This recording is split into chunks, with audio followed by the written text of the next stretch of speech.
There's so much that goes into proper pricing and positioning that it's really important for the sellers out there to align themselves with top producers and a brokerage that has the tools and resources to maximize their exposure and find that qualified buyer in the most reasonable amount of time.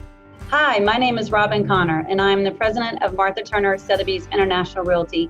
And today I have Jay Monroe, a top producer here at the central office, and Stephen Worrell, another great top producer at the central office here in Houston. Since real estate sells within a range of value, how do you help your sellers maximize the value of their home? I like to identify the buyer who's most likely to purchase the subject property and assessing which features are going to be most likely that they're looking for. And then through the staging process, you have to focus in on what those buyers are going to really value and stress those.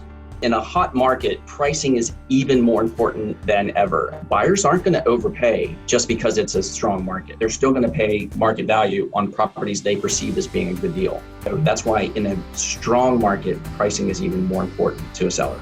What are other things that sellers should consider when choosing that right buyer? If it's a singular bid, then you have to identify which of the parts of the contract you can still sustain as much control over. And in this hot market, though, where we're experiencing a tremendous amount of multiple bids and frequently they're going over asking price, I think it's more important than ever to assess as to whether the individuals who are presenting the offer have taken into account the competitiveness of the situation so that you can assess how they're going to perform throughout the rest of the contract. How do you prepare the property in addition to your staging? How do you help it put its best foot forward? What do you do?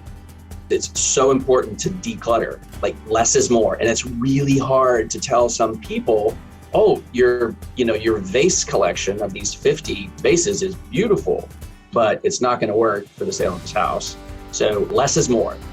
What about an outdated property? How do you advise how to properly position a property that needs some updates? Would you discuss pricing and or performing those updates? I like to talk to the sellers and determine as to what their appetite is for making some improvements, but I always encourage them to ensure that once they start something, they have to be able to finish it. There's no value added if you go at something and do a little bit of this and a little bit of that to multiple projects. I think you have to focus on starting something and finishing it. Stephen Worrell and Jay Monroe, you guys are top producers and you are the best of the best. And I thank you for all that you shared with us.